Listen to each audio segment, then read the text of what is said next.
Good afternoon, everybody. This is Mark Lynn from Healthcare Business Specialist. Welcome to the introduction to the RHC program, or the new to RHCs.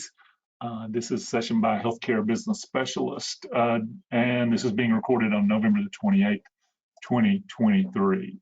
Before we get started, a little bit of commercial before we get started. This is our team at Healthcare Business Specialist. Danny Gilbert is my partner, and she does cost reports, 855As, pretty much everything related to rural health clinics. Danny can do. Paige Chambers does cost reports. She works with emergency preparedness, and then Trent Jackson prepares cost reports. Does preparing for the RHC inspection, and helps put together evidence binders and all sorts of crazy projects that I get Trent involved in. So that is our team that will be working with you guys, especially during coming in cost report season. You will probably be seeing different ones of us reaching out for you, asking for information on their cost reports as well. Services we provide, again, program evaluations. You're required every 2 years to do what's called a program evaluation. We can come on site and write up a report for you that will satisfy that requirement, that condition for certification as a rural health clinic.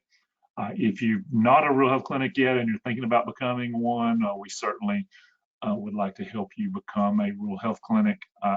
If you're in a state that we don't deal with, we're glad to send you to somebody that works in that state for a long time, because it is a very state-specific rule. I guess that's one of the things. If you're new to the RHC program and are looking at getting into it, find somebody who's worked in your state before, because every state is different.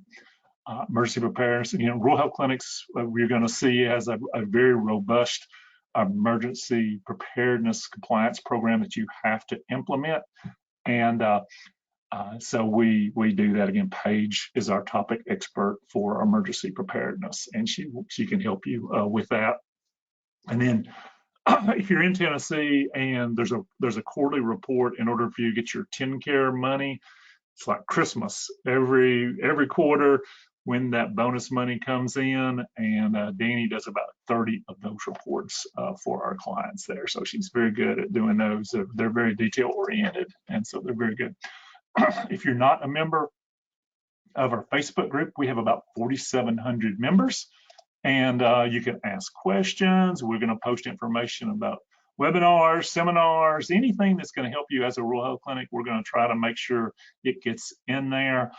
It doesn't have to be stuff that we do. If you have an organization and you have information that you think will be helpful, or you're doing a seminar, or you're doing a conference or whatever, please post that information, because we want to make this a resource for all rural health clinics, not just clients of HBS. We want everybody to have access to the information.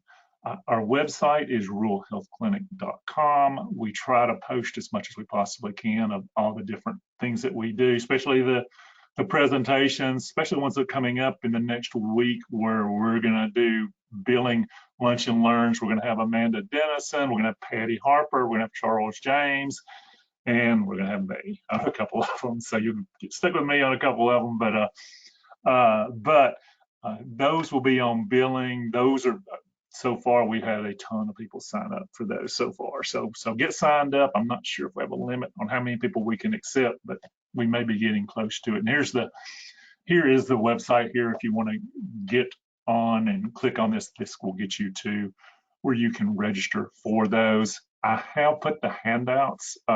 This presentation is in your handouts. Also put in 5 different handouts in there, so you can download those. The presentation we're doing today is on our website, and I emailed it to everybody ahead of time. I also put it on the Facebook group as well. So I'm trying to get it to you. If you are trying to download it from the handouts, it's a pretty big handout, and it may not download for you. But just know you've got tons of places to get it. And this here is a picture. So if you start clicking onto this link right here, it's not going to work. But if you click onto this website here, ruralhealthclinic.com/RHC webinars. That will take you to a place where you can register for those webinars if you haven't. And then these links will work as well. So we just want you to get as much information as you can about rural health clinics. And the first of the webinars that's on billing and information, that will start on Thursday as well. So keep that in mind. And then there are the other links to those webinars. Disclaimer: everything is current as of today. Session is being recorded, so if that's an issue, you can get off of here as well. And we will be glad to take questions at the end. Danny, I see a question mark there. Do we have a question that I can answer now, or is it something that needs to wait? I've already responded. She was just asking, she's in Oregon, and she wanted to know if this was gonna, because what you said about the state, if she needed to just log off, and I told her that this was general for. Yeah, it's general. Yeah, this is definitely not specific to any state what we're going to talk about today. So you'll see a little bit. I mean, we're obviously, you can tell from my voice, my cornbread voice, that we're in the South, and so our information will skew to Tennessee, Alabama, Kentucky, in that, because that's where we're located. But most of the information we give to you today is going to be very general in nature. So keep that in mind. And Joe Lampard is going to be talking today, and Joe is from New York, so that'll sort of even out the cornbreadiness of this presentation. But this session is recorded. It will be on our YouTube channel, so you can go on and watch it there if you want to. And basically what this session is about is, should you become a rural health clinic? There's a Robert Frost poem, "Two roads diverged in the wood, and I took the one less traveled by, and that has made all the difference." Now, whether that difference is good or bad is going to be debatable whether you become a rural health clinic, because there are some bad experiences with rural health clinic, and there's absolutely some great experiences with them. So it is a lot, and that's why we're having this session today, is to go over what will happen if you become a rural health clinic, what you need to look for. Here's a quick executive summary. I won't read these off because we're going to cover this in more detail as we get through the session, but it's basically just a certification that you could obtain from CMS, from Medicare, that allows you to get additional reimbursement from Medicare and Medicaid. And really, that's why you want to do this, is you will get additional reimbursement. You're going to have some compliance things that you have to comply with, and the cost caps have gone way up. These national statutory limits for Medicare have increased dramatically. That's why there's been a huge increase in the number of RHCs in the country. And then here are the requirements, the conditions for certification. There's 9 of them, which we will go in detail as we go through this. And disadvantages, there are tons of disadvantages to becoming a rural health clinic, especially on the billing side. So we have 2 slides that list out in relatively small print what all the disadvantages are as an RHC as far as billing goes. And so we will go over that as well. Now, what is a rural health clinic? The Public Law 95-210 was passed in December 13, 1977. Jimmy Carter was president. The actual regulation is probably 7 or 8 pages long. If you want to get the statute, here is the link for that as well. Wikipedia has a very good definition of rural health clinics, and it has lots of resources on there, so you may want to actually take a look at it. Some of the stuff is not up to date. There says 2018 4,300 RHCs were in the country. Now we're at 5,400 or so. So you can see that's a pretty good sized growth from that time period. It says 35.7 million visits. I know Nathan Boff, the executive director of the NARHC, did a study last year, him and Sarah Holman, and I think it's up to like 60 million, if I can remember that number correctly. So rural health clinics do a great service to the rural in underserved populations that may not have access to healthcare except for the payment advantages provided to rural health clinics. So RHC status from a billing and collection standpoint, it really only affects two payers, original Medicare and Medicaid. Every state is required to pay rural health clinics a special rate based upon something called BIPA 2000. Some states are better at it and more compliant with the law than others. You'll see that when we show you the number of rural health clinics in a few minutes here. The ones that are compliant and pay very well, you'll see a lot of rural health clinics, and the states that do not pay that well and do not really follow BIPA as closely as they should, they will not have grown as much as the other states. Also, this only affects original Medicare for the most part. Now, some Medicare Advantage plans will pay the higher rate, but probably maybe 20% will pay the higher rate. And you'll have to call and you'll have to ask them for this. They will make it very hard on you to get paid your additional money. And that is becoming more and more of a disadvantage because Medicare Advantage plans are now more than 50% of Medicare recipients have Medicare Advantage plans. They make it very attractive on the front end to get those Medicare Advantage plans, and your patients will sign up for them. They want the silver Snickers and the free money and the allowance to go to get all the different things that Medicare Advantage plans tend to offer, while restricting who you can actually go see as your patient. So we have an education obligation to tell our patients about Medicare Advantage plans and if they will work for you. If you accept that Medicare Advantage plan, then that may be a good thing. If you don't accept that plan and they're going to have to go somewhere else, then you certainly want to warn them up front that if you change this Medicare Advantage plan, I can no longer be your provider. You're going to be paying out of network, and it's going to cost you a fortune, and you're going to go somewhere else. So those are things that they need to know. This is open enrollment time, so this is a great time to give them education. There are two types of rural health clinic. There's provider-based RHCs. Those are typically owned by hospitals, and they must meet some attestation to be a provider-based RHC. There are certain things that they must do as far as licensure, governance, that sort of thing. Then the other section of rural health clinics is called independent RHCs. They are typically not owned by hospitals. They're considered to be freestanding, and they have always been capped. There's always been a national statutory limit on them.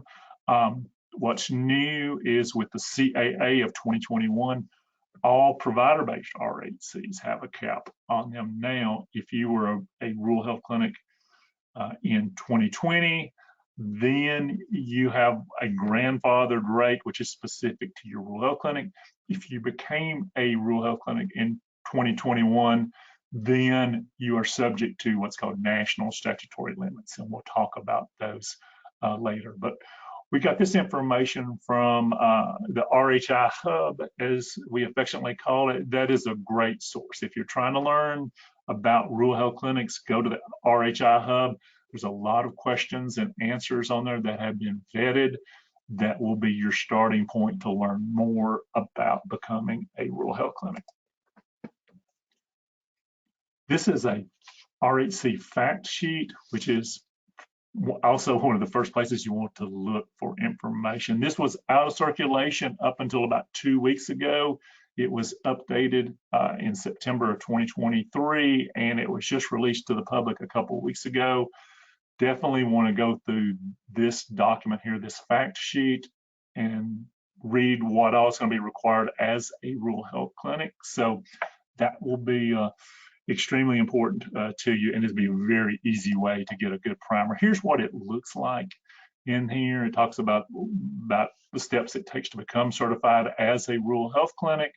Then it talks about the location requirements as an RHC. This is why we have Joe Lampard on here. I don't know, Joe, can you can you open up one of your lines? They're still red over here, so I'm not sure if you. Oh, Yes, I am I here. see green. Hey, Joe, how you doing? I'm doing pretty well. You'd really like it up here right now. Joe is in Jamestown, New York. How many feet of snow do you have today, Joe? I don't know what I think. At least 8 inches. At least 8. Oh well, that's an off day. When I was there, it was up to the ceiling. We were building igloos the time I was up there with you. But I've known Joe and John for a long, long time, and they're good friends. So Joe, I'm going to go into the next slide here, and this is the location requirements for an RHC. You could probably help us with this as far as like this non-urbanized and urban in 2010 and 2020. Can you explain how that works for rural health clinics now, and I guess this is interim guidance, what's going to happen in the future, or what you think is going to happen in the future? Yeah, so the 2010 census is what is currently being used for what is rural, what is urban, and you obviously have to be in a rural area as one of the initial requirements for RHC setup. They did change a lot of the rules for the 2020 census, and so there are a lot more areas that are now considered urban. However, they're still using the 2010 markers, and so keep that in mind. Double check that it is actually rural, and also I will keep Mark informed if I hear anything on when they will be rolling out the 2020 and utilizing that is what I mean, that demographic data set. And then when you talked about this here, as far as the shortage designations, and you know this better than I do. I guess maybe it's been a couple of years ago. They actually HRSA went in and basically about 30% of all the different areas were no longer considered medically underserved, and they were going to withdraw their HPSA status. And can you give us an update on what's going on there? Yes, so they did a major update and asked everyone to, review all of the FTEs, which are the full-time equivalents. So who's there, who's not there. And if you could not get a hold of that doctor or psychiatrist or dentist, you received a 40 hours. So you're there full-time, and obviously that would really diminish the chances of receiving a health professional shortage area or a medically underserved area. And as you know, you have to have one of those updated within the last 4 years at the time you are surveyed, either by the state or Quad A or the compliance team. So what we're expecting coming up is these proposed for withdrawals. We just received a few calls today about their proposed for withdrawal status. They are likely going to be withdrawn beginning January is what we're looking at. And then a side note of something I heard today from the visa waiver attorneys, they were saying that if you ever recruit visa waiver physicians, those are the primary or specialists that they came here for residency, they're from a foreign country, they graduate, they have 6 months on their student visa until they have to return home for 2 years. That can be waived if they work at an RHC that's in a HPSA. But if the area is in proposed for withdrawal, they no longer qualify as of this week. So keep that in mind if you're utilizing the visa waiver docs. Okay, do you have any good news for us? That all sounded like bad news to me. I guess if you, yeah. I have some good news. Okay, good news. So rural health clinics can now receive a facility HPSA score. And so if the area HPSA went into proposed for withdrawal or it was withdrawn, you can always fall back on that facility HPSA score. So that is very good news. You do have to go through the National Health Service Corps site certification, and that's where you're trying to receive the federal loan forgiveness through the National Health Service Corps. Other good news, they are going to have $1 billion next year. So wow. That crushes the record. They used to be at 330 million, and They went to 500 and then 830, and now it'll be 1 billion. So we see them funding every score and opening it multiple times. That would be 50,000 per primary care physician, NP, and PA. And then they can keep reapplying at 20,000 per year until those loans are paid off. So that's great news. And then the other big benefit of RHC is the nurse score. So you can receive nursing loan forgiveness for your RNs and NPs, anyone at an RN or higher. And they do not have to be even seeing patients, just working 32 hours a week at your RHC. That is 85% of their education debt forgiven over a 3-year period. So great program. And if it's competitive, you can apply the next year. It'll open in January, so that one's coming up here pretty quickly. Okay. All right. Well, that is a lot of good news. That $1 billion. I know the National Service Corps, one of the requirements is to have a sliding fee schedule that I think does have to be in place for like 6 months before you apply for that facility designation. So yes. So if you do want to get that facility designation, put on your to-do list as soon as you get off of this webinar is get a sliding fee schedule. You can go to the National Health Service Corps and you can actually just Google it and you can pull down a sample one and sort of implement that as soon as possible so you can get that 6 months running if you don't have one already. So okay, well that's very good.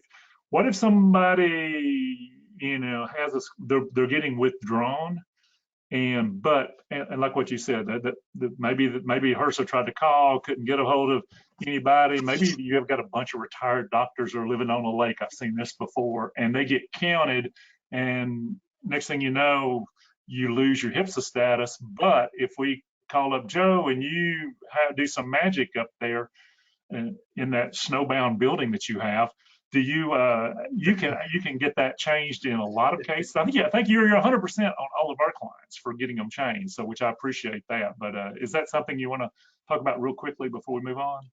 Yes. So a lot of times what happens is the state is 2 or 3 people that are focused on this, and they have to do it for every city, county within the state for 3 cohorts: the primary, the mental, the dental. So it's all the hygienists, the assistants, the whole core mental health workers. They have to get a hold of them and figure out how many direct patient care hours are they spending. And so if they're not able to do that, often we're contacted and we complete all of the surveying and do all of the deductions. So you can deduct certain hours like teaching, or if they were going to a nursing home, maybe precepting, or if they were on a visa waiver. So we look for all of those deductions, kind of like you do with your taxes, and then submit the exact picture based on the HPSA guidelines. And we at that point know whether it's going to work or not. Okay. All right. Well, when I send out after it's over with, I tend to send out some slides and the recording and all that. So when I do that, I'll put Joe's contact information on there for you guys so you can get a hold of it. And if you want to Google it, it's HPSA Acuum, and they're based out of Jamestown, New York. So okay, let's go on there. I think we've covered pretty much everything here. Probably one of the first places you want to do is this thing called MI Rule, and I think I've got pictures of it in a minute, so I'll talk about that when we get there. Here is the interim guidance about the locations that Joe talked about. Right now, we're in a sweet spot because they will use either 2010 or 2020. If you don't meet the 2020 regulations, you probably want to become a rural health clinic as soon as possible if you think that's what you want to do, because we don't know what's going to happen in the future. So if you want to become one, once you get in the program, you'll be grandfathered in. They won't take it away from you, but you need to get in before the window closes. This is MI Rule is the easiest database to go into. It's not always 100% accurate, but they've updated it recently and it's pretty good. So that's the first place that you want to start with, is the MI Rule. And then go in there and look at the HRSA shortage areas as well. That will give you a score, the HPSA score the HPSA scores range, and Joe, you correct me if I'm wrong on this, it's 0 to 26. 26, the higher that score is, the higher the shortage area and the more chances of you being funded on that $1 billion. So once it typically got down to about, I don't know what, 14 or 15, then National Health Service Corps wouldn't fund you because they'd run out of money. I'm thinking they're going to fund pretty much everybody, Joe. If they have $1 billion, they're going to, you know, they should, RHC should be in good shape, right? Absolutely. When we saw it at 830 million, they ran out of, they couldn't, there were so many applicants. Sorry, I'm not saying it right. They had to open it twice because they had so much money. So they funded all scores. That's what I'm trying to say. Okay, the score. So it was, you're correct. From 26 down to 0 is gonna get funded with that level. Okay, very good, very good. So do look at those HPSA scores on there. That's gonna help you know how you are. And this is what the MI rule report will look like. What I would do is for your program evaluation or before you want to become a rural health clinic, this is the first place you would go to see if a location is eligible. Remember, if you're moving, you will lose your grandfather status if your area is no longer in an eligible area. So before you move your clinic, always run this MI rule report and double check your status and make sure that you're eligible for this. And I would, as a part of your program evaluation every 2 years, I would run this report and put this with your program evaluation report. So how many RHCs are there? There are 5,438 as of a couple of days ago when I did this. Only about 2% of all physician practices are rural health clinics. So that's a very, there's just not that many of them, although with all these little dots here, you think, wow, that is a lot of clinics, but only 5,400 in the whole country. Here are the states. The states in black are the ones that have the most RHCs. Of course, California and Texas have the most people, so it would make sense that they would have a lot of RHCs. Kentucky is actually the leader. They have about 383 at this point. Illinois, Missouri, Iowa, they all have the most RHCs in the countries. And then the lighter it gets, the less RHCs that you have. New Mexico, I think they probably have like 10 or 11. The state licensure rules are very, very cumbersome there. We did a project in Roswell, and oh my goodness, it was so hard to become a rural health clinic there. So those are the states. We are, sort of cornbready in South Carolina, in the southeast here. So you can see what the numbers are for rural health clinics in the southeast. You can see states that are growing. Of course, Kentucky had 387. I said 383. 387. That's the most. Tennessee is now second on this list in the southeast. These states are growing quickly. You can see the percentage growths here. Kentucky and Tennessee have a really good Medicaid programs that pay RHCs very well. That's why they're growing pretty fast. Mississippi has a good program as well, so RHCs are paid very well there. Florida does not. Florida is actually in a negative growth stage right now, and that's mainly because Medicaid program, from what we have seen, is not that good. Alabama has got a good program, so it's growing. South Carolina has traditionally not had a lot of rural health clinics, but it is now growing because Medicaid follows the Medicare cap. And as these Medicare caps are going up, then then more people are becoming in the RHC program. So instead of getting capped at $87 for your Medicaid visits, now we're at $126. We'll be at $139 next year. So that's a good thing. And of course, North Carolina has traditionally had a pretty poor Medicaid program as well.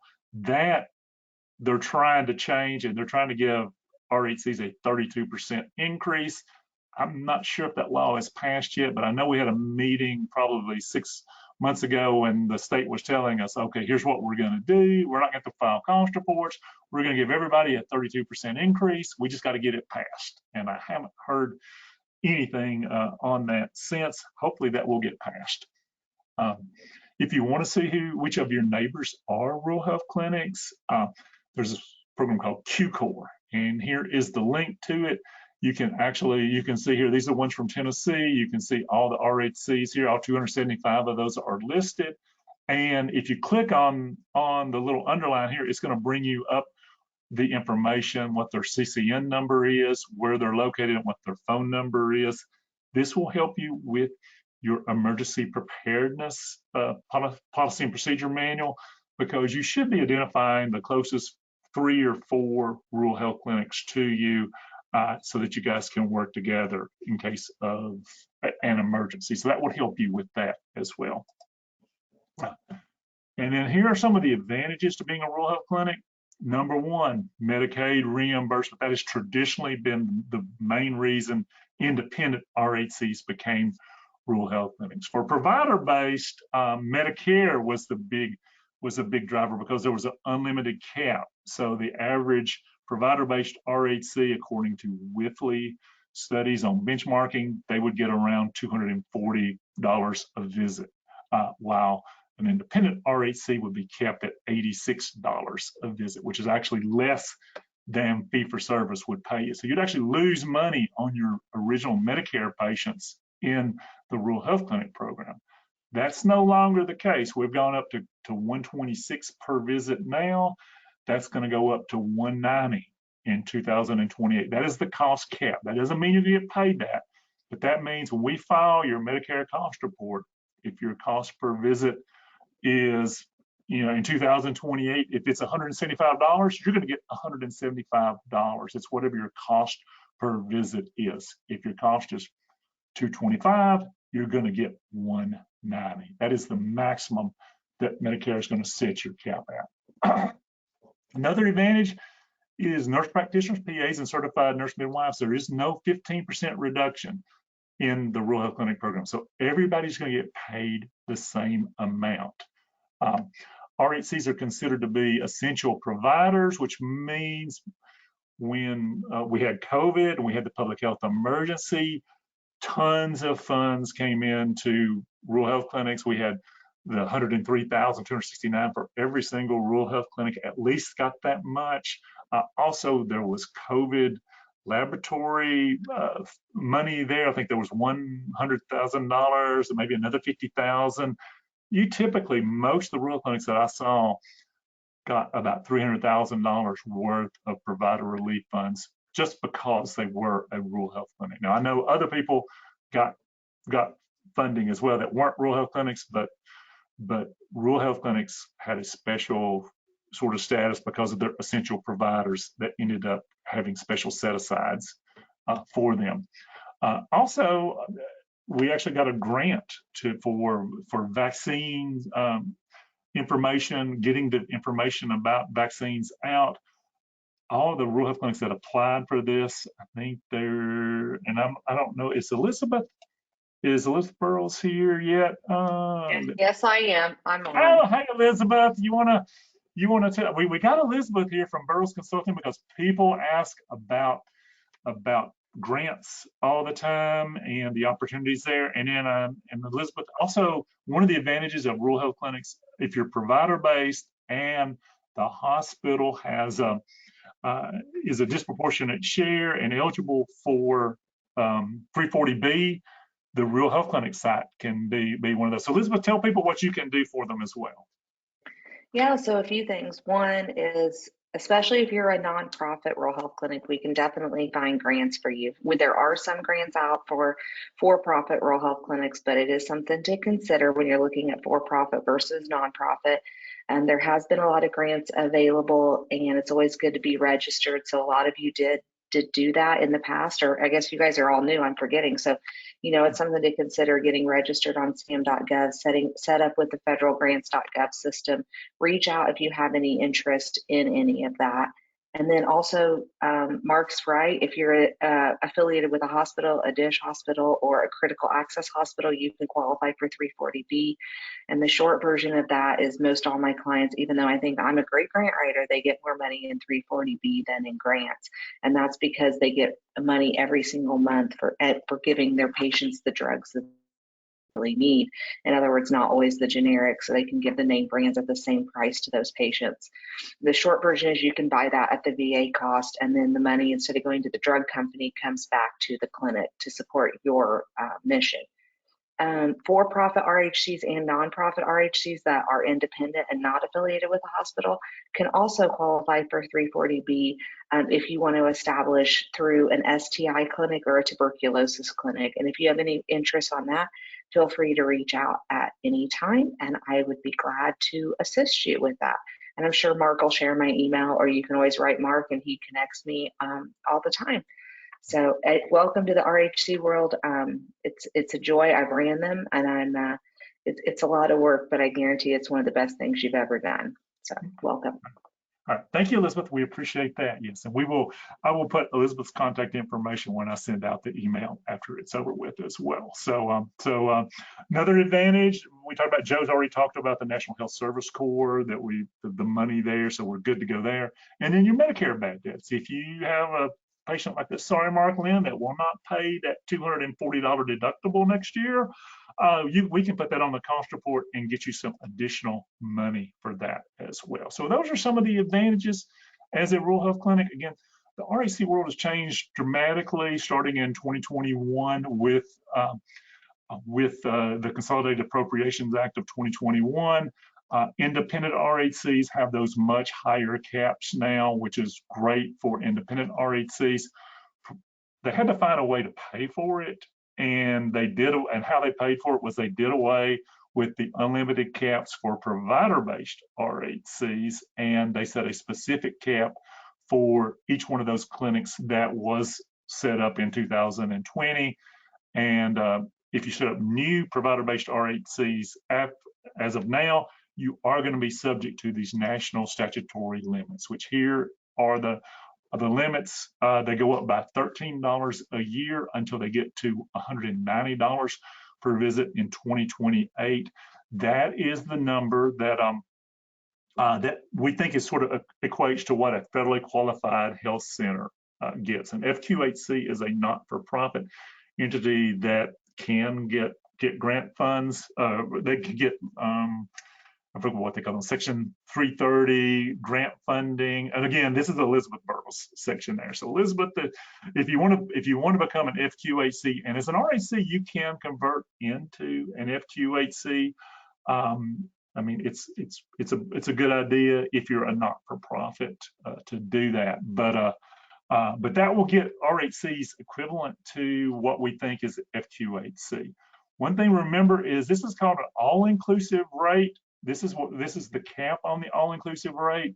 That all-inclusive rate is a lie. I'm sorry, it's a lie. It's not all-inclusive because it doesn't include laboratory. Even the 6 required lab tests for you to be a rural health clinic are not included, so you can bill fee-for-service and get paid for that. Your technical components, when you do an EKG, when you do an X-ray, that technical component can be billed to Medicare Part B, and it will be paid outside the all-inclusive rate. Chronic care management, there's a special rate for that as well, that you can get that money. Telehealth, you can do telehealth through the rural health clinic, and that will get paid fee-for-service if you're doing E&M services, versus mental health services that will get what's called the all-inclusive rate. Anything you do in the hospital is not considered a rural health clinic service as well. You're going to continue billing those on the $1,500 fee-for-service. And the way that the claim works is, here we have a 99214. You charge $200. I am your Medicare patient. You can charge me 20% of your actual charge. So in this case here, you can charge $40. So this is a disadvantage in that if you weren't a rural health clinic, there would be a limiting charge, and we could have only collected maybe $20 from the patient. So this is a disadvantage to the patient, and it's something you'll have to work through in communicating with your patients, is that your actual collections from them will go up as a rural health clinic. So we're going to collect $40 from the patient. Medicare, they say that you're going to pay you $126.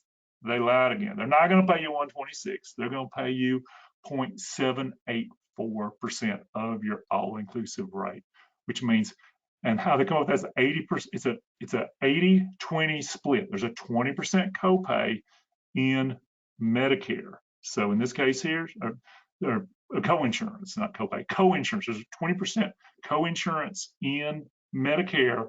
So in this case here, Medicare says, okay, we have 80% of that. And then there's a 2% sequestration that's been in place now for the last 10 or 11 years, and it's not going away anytime soon. So they're going to take away 2% of that. So Medicare is going to pay you $99.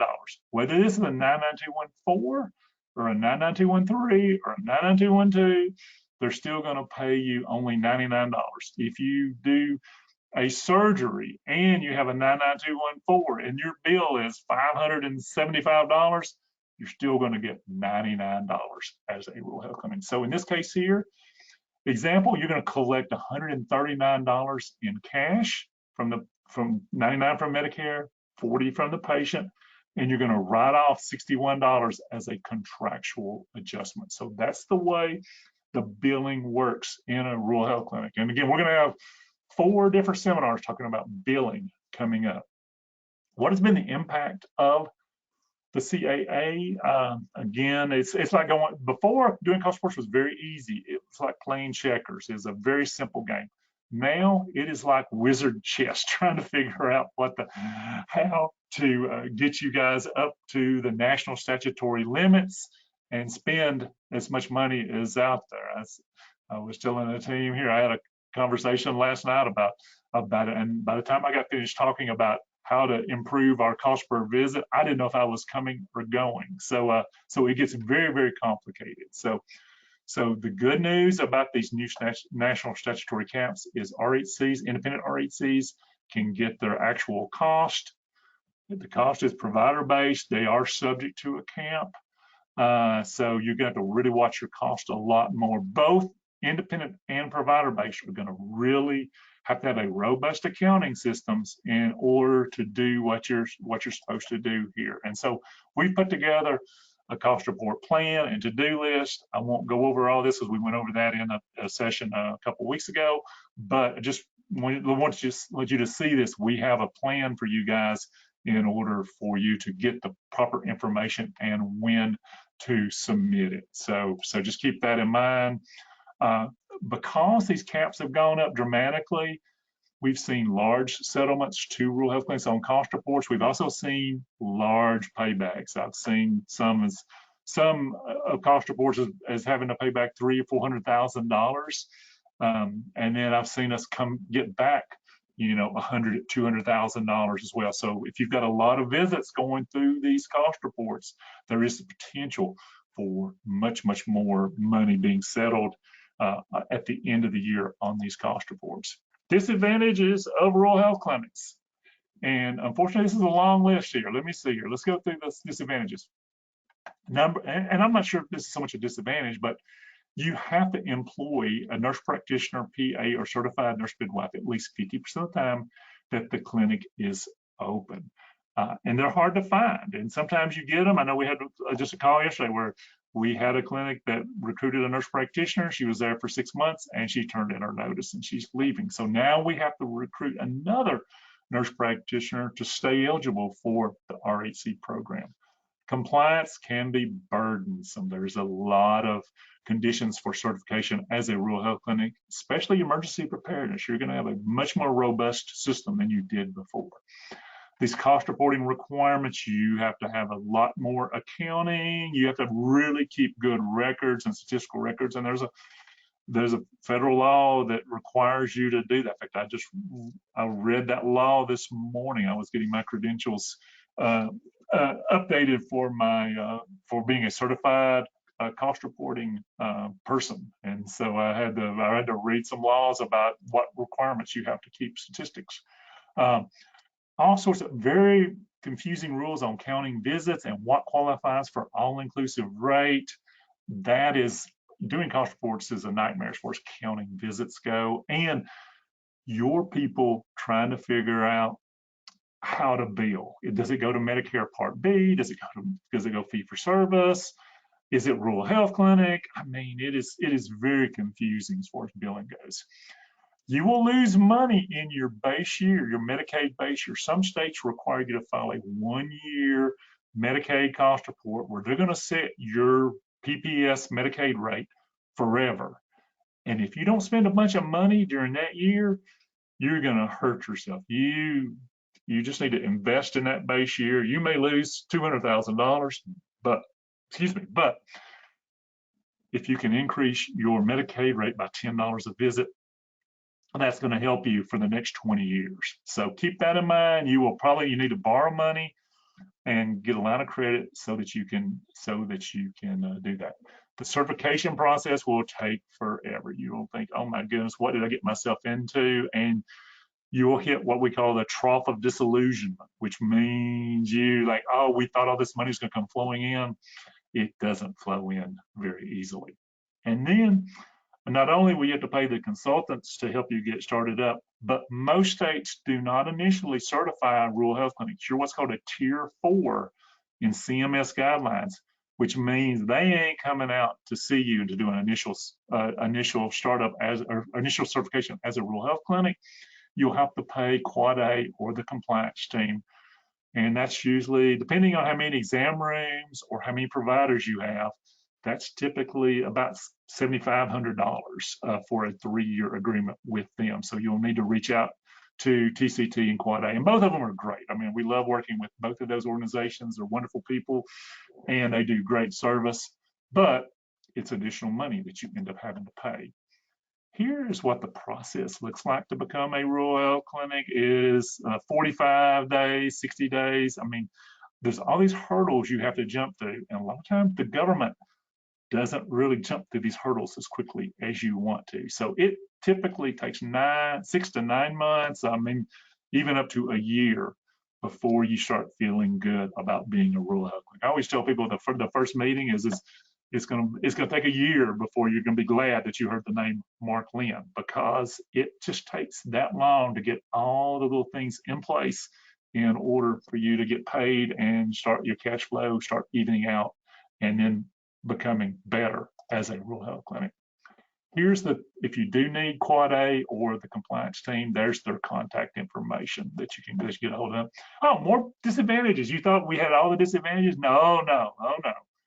We've got a ton more. The revenue cycle will initially slow down, and especially with Medicaid enrollment. Again, that's your trough of disillusionment right there. It takes forever.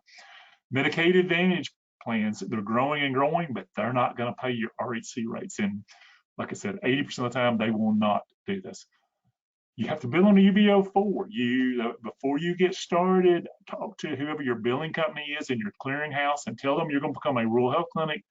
And do they know how to bill on a UBO4? Are the modules there for you to do that?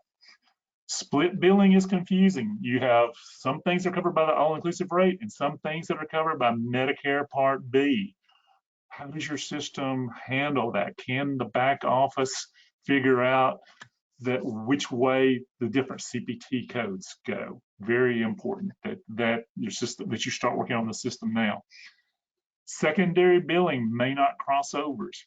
You may get a new NPI number as a rural health clinic, and that may have to be credentialed with these insurance companies, and things may not cross over the way they did before, which means you may be printing out manual secondary claims to your secondary insurance company.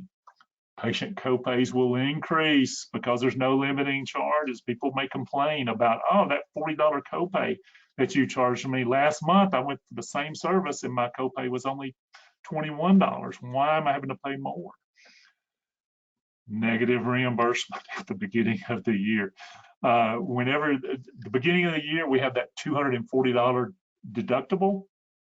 If I pay you that $240 deductible and Medicare says that your rate is $139 in 2024, what they will do is they'll withhold $101 from the next patient. So you're going to have an accounting nightmare, a patient accounting nightmare of negative reimbursements, and they will actually withhold money when you see patients. And your doctors are going to complain about this one. Annual wellness exams with an E&M do not qualify for additional reimbursement. You'll only get one all-inclusive rate for that. So if you schedule an annual wellness exam and you have an E&M on the same day, that's one all-inclusive rate.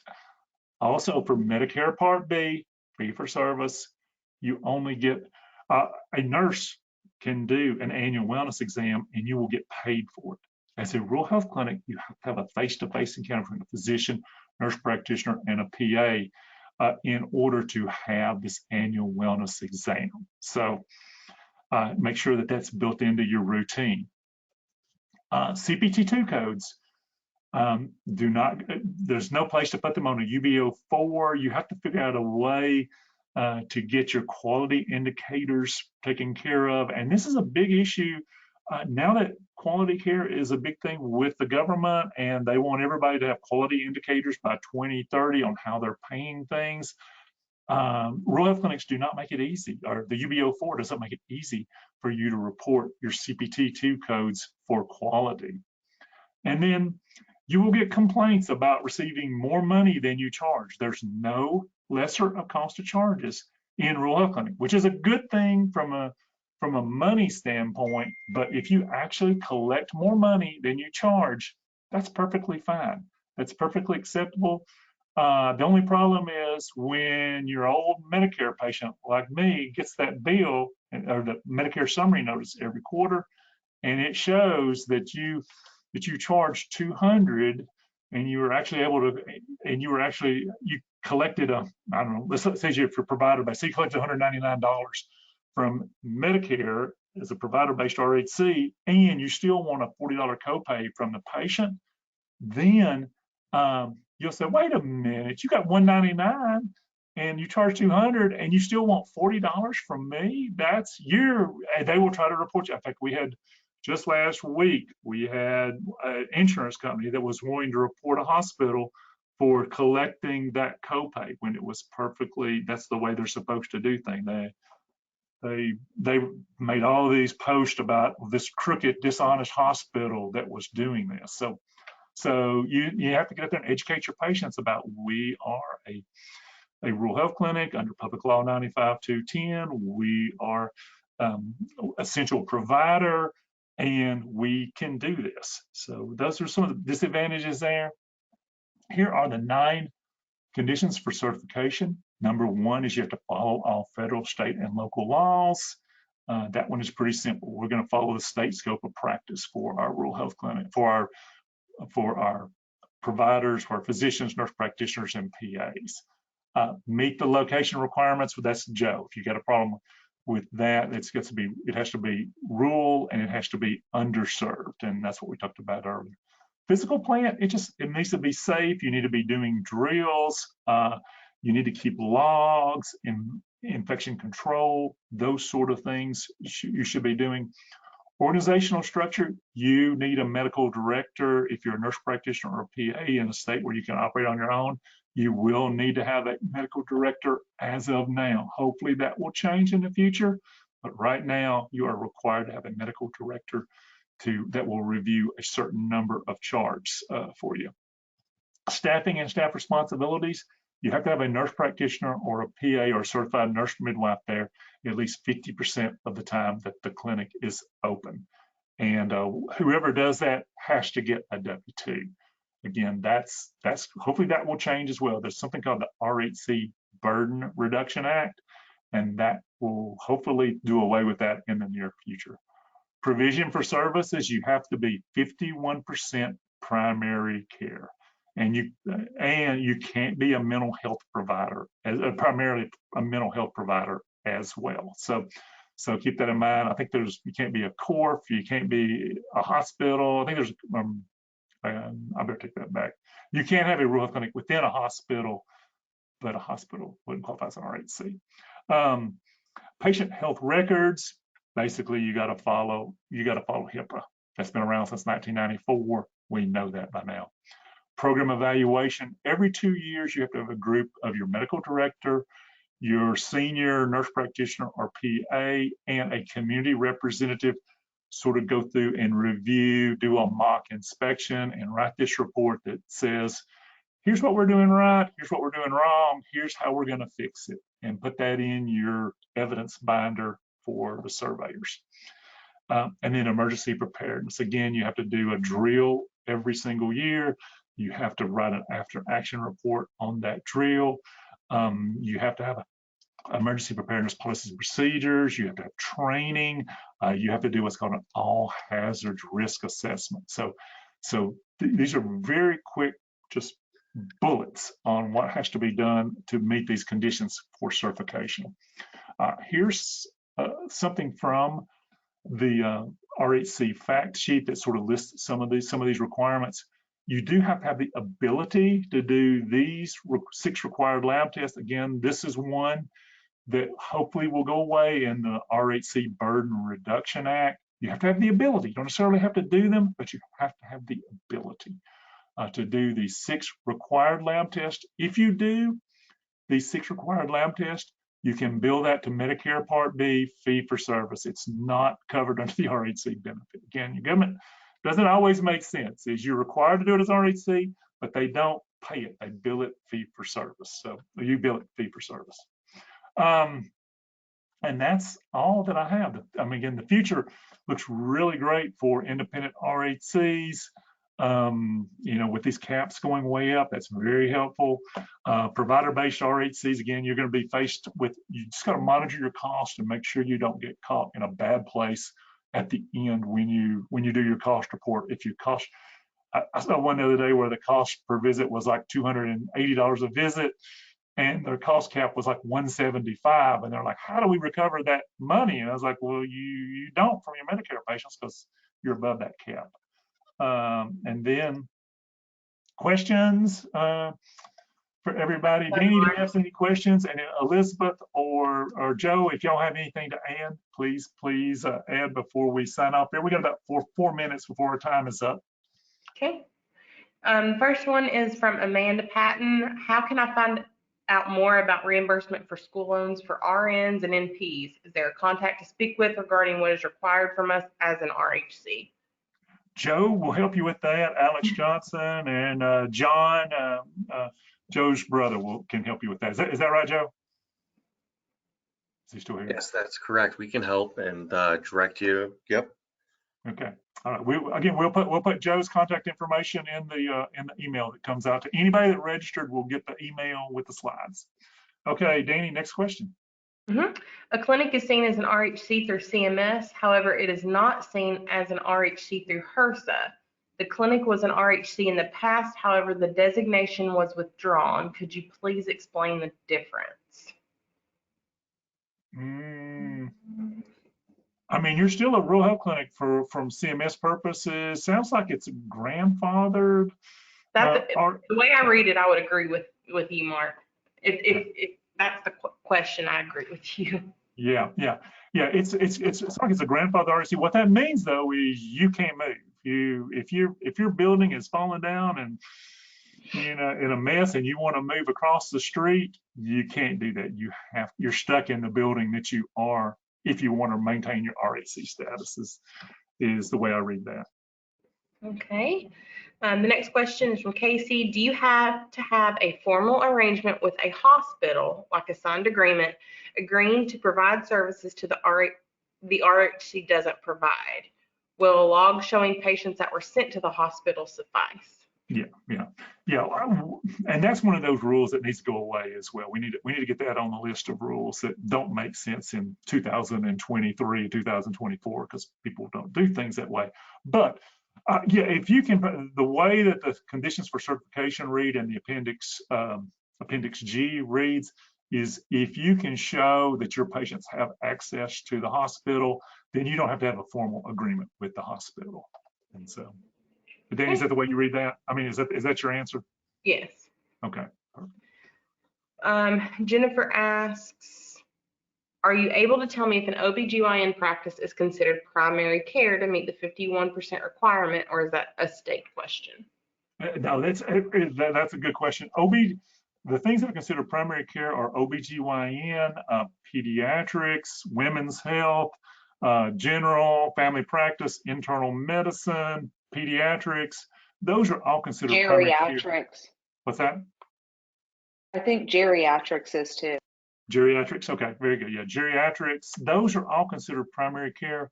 The thing about OBGYN is we always, you have to be careful with it. You got to really look closely at your Medicaid, because you're going to have a ton of Medicaid with an OBGYN practice, and you need to see how they're going to reimburse you for deliveries and for prenatal. And rural health clinic can be good in that situation, or, from what I've seen, is most times it's almost not worth the trouble of becoming a rural health clinic. Danny, you deal with the TennCare quarterly reports on that. What do you think about that? I would agree with that. However, I believe, Jennifer, you're not in Tennessee. I think you were the one that was in maybe Oregon. So you would want to find that out. Yeah, it's all going to be, what's going on in Oregon as far as that is what you need. You may want to talk to Katie Jo Reppel or Jeff Johnson. They're based in Oregon, and they're from Wifley. They know rural health clinics like the back of their hand. So I would probably reach out to Katie Jo or to Jeff.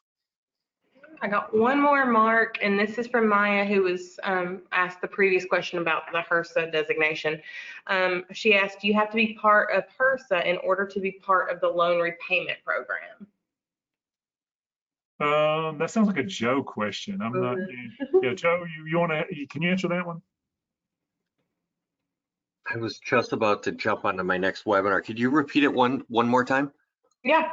Do you have to be part of HRSA in order to be part of the loan repayment program? Because I think the HRSA designation has been withdrawn, and I'm assuming based on her previous question. And now she's asking, do you have to have it, I guess, maybe? So I think there's a bit of a letter switch there. It's the HPSA or the NHSC. But you do have to have a HPSA to apply to most of the programs, but sometimes, like for the Nurse Corps, you could use your mental HPSA. So it really depends on what type of provider, and what type of program you're wanting to go for. Okay. All right. Thank you, Joe. I appreciate you jumping back on. Get to your webinar. Thank you very much. We won't make any more that way. Thank you, Joe. Yep. Mark, that's all of them. That's all of them? Mm-hmm. Okie dokie. I don't know if anybody wants to, and I always regret doing this, but if anybody wants to open up their line, you can ask a question. These typically never work that well when you do that, but if you have a question, want to open your line and just ask it, you're more than welcome to try for a few minutes here. Let's see here. I'm not seeing attendees. Is anybody, Danny, do you see any open lines there where people have opened their lines? They would have to raise their hand and we would have to open their line. Okay, good deal. Okay. All right, well, let's go ahead and I know everybody's time is valuable and we're 2 minutes over anyway. So thank you, Elizabeth. Thank you for joining us. Thank you, Danny, Paige, Trent, everybody. Thank you guys for all of the amazing work that you guys do. And we will see you on the next webinar. Thank you. Bye, everybody.